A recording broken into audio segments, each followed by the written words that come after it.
नमस्कार शेतकरी मित्रांनो, राज्यातील नुकसानग्रस्त शेतकऱ्यांसाठी दिलासादायक बातमी आहे. पात्र नुकसानग्रस्त लाभार्थी शेतकऱ्यांच्या खात्यावर मदतीची रक्कम जमा होण्यास सुरुवात झालेली आहे. कोणकोणत्या जिल्ह्यातील किती शेतकऱ्यांना किती रकमेचे वाटप करण्यात येत आहे याबद्दलची सविस्तर व थोडक्यात माहिती आपण या व्हिडिओच्या माध्यमातून जाणून घेणार आहोत. नैसर्गिक आपत्तीमुळे बाधित झालेल्या शेतकऱ्यांना दिलासा देण्याच्या दृष्टीने राज्य शासनाच्या माध्यमातून महत्त्वपूर्ण असे पाऊल उचलण्यात आलेले आहे. या अंतर्गत 5,30,045 शेतकऱ्यांना 535,65,74,893 रुपयाची मदत डायरेक्ट डीबीटीच्या मार्फत शेतकऱ्यांच्या खात्यावर जमा करण्यात आले असल्याची माहिती मदत व पुनर्वसन मंत्री मकरंद पाटील यांनी दिली आहे.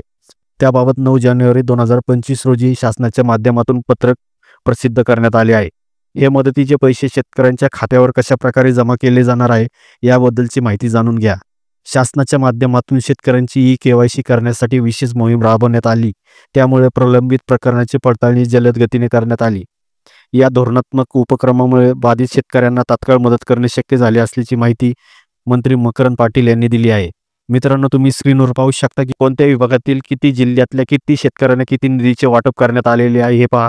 यामध्ये अमरावती विभागातील सर्व जिल्हे, छत्रपती संभाजीनगर विभागातील सर्व जिल्हे, कोकण विभागातील सर्व जिल्हे, नागपूर विभागातील सर्व जिल्हे, नाशिक विभागातील सर्व जिल्हे, पुणे विभागातील सर्व जिल्हे अशा प्रकारे शेतकरी मित्रांनो, या विभागातील सर्व जिल्ह्यातील नुकसानग्रस्त पात्र लाभार्थी शेतकऱ्यांच्या खात्यावर मदतीची रक्कम डीबीटीच्या माध्यमातून शेतकऱ्यांच्या खात्यावर जमा करण्यात येत आहे. ज्या शेतकऱ्यांनी आतापर्यंत केवायसी केलेली नाही त्यांनी लवकरात लवकर आपल्या गावातील तलाठी कार्यालयात जाऊन VKC नंबर घेऊन आपली केवायसी करून घ्या. केवायसी केल्यानंतर ही मदतीची रक्कम तत्काळ तुमच्या खात्यावर जमा होणार आहे. धन्यवाद.